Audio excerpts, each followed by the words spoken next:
welcome you all to this lesson. Today I am going to discuss the summary of the poem A Psalm of Life, which is written by H.WLongfellow. The poem portrays a positive and motivational approach towards life. A psalm means a sacred or devotional song. It is a prayer to God or an invocation to mankind to follow the path of righteousness.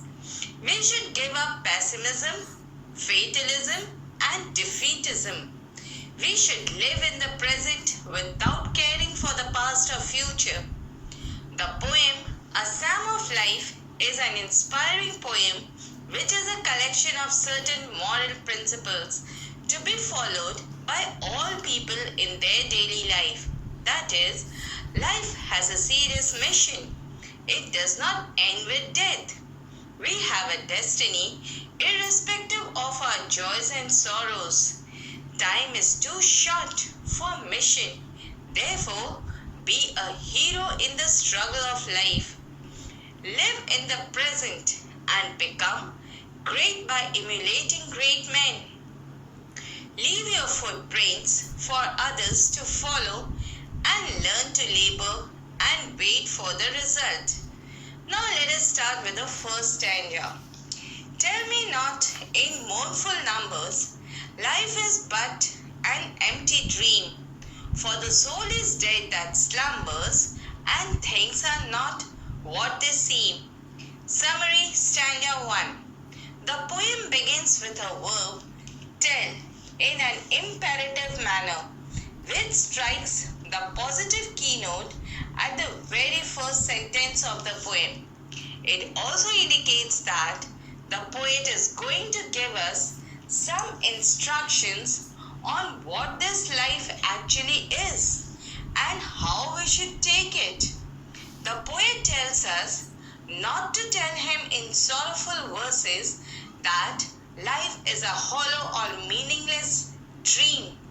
Here the poet slams the pessimists who sings melancholy songs, writes sad poems, or thinks that nothing can be achieved in this life. According to the poet, a person who spends all his time sleeping is already dead. Such worthless examples of life often misguide others, and he assures that life is not so shady or worthless as it looks like, and it has much more potential than we think of. Now the second stanza. Life is real, life is earnest, and the grave is not its goal. Dust thou art, to dust returnest, was not spoken of the soul. Summary, stanza 2. The line begins with, life is real, life is earnest. This conveys a positive attitude towards life. According to the poet, the life is real and serious, not baseless or useless. So, we should not take this life lightly. To him, grave is not the ultimate goal of life. Life does not end with death. He wants to indicate that our works remain in this world even after our death. He wants to indicate that our work remains in this world even after our death. The poet thinks that we are all made of dust, and all of us will return back to dust after our death. That is to say, our body dies and the soul is always alive. So the poet makes it clear that he believes in the existence of soul after our death. Now we move towards the third stanza, and the lines are, not enjoyment and not sorrow is our destiny end our way, but to act that each tomorrow find us farther than today. Summary, stanza 3. The poet describes about the ideal way of living.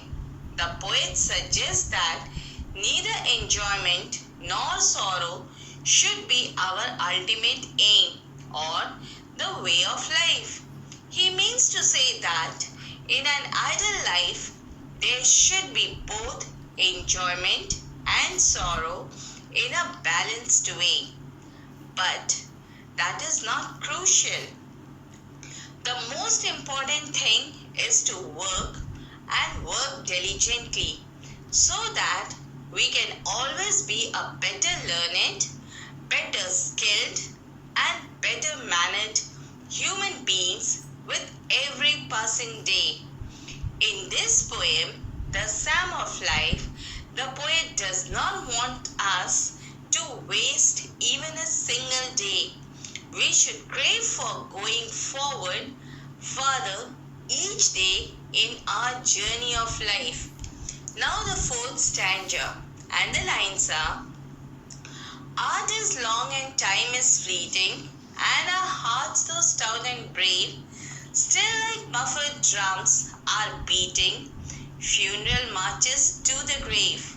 Summary, stanza 4.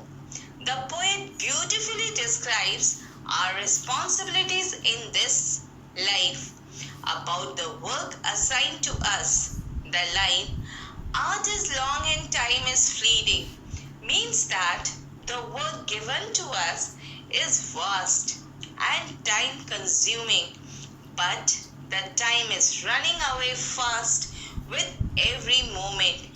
The poet then says that though our hearts are brave and stout, at other times we fear death, and our heart beats when we realize that death is certainly coming our way, bit by bit.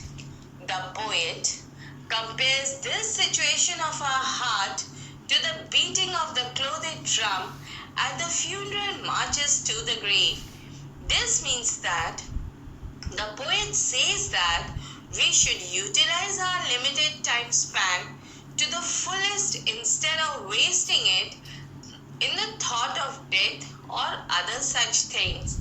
Now the fifth stanza, and the lines are: In the world's broad field of battle, in the bywork of life, be not like dumb, driven cattle, be a hero in the strife. Summary, stanza 5. The poet compares this world to a vast battlefield where we the human beings come temporarily in the camp to fight the battle of our life. So, the human beings are compared with troops. The poet urges us to be a hero in this battle of life, to fight this out bravely and finally win it. That is to say that the poet wishes us to be successful in life by following the right way of life. He does not like us to see like the dumb driven cattle being driven away by others with no particular goal or directions. Now the sixth stanza, and the lines are: Trust no future however pleasant, let the dead past bury instead. Act in the living present, heart within and God overhead.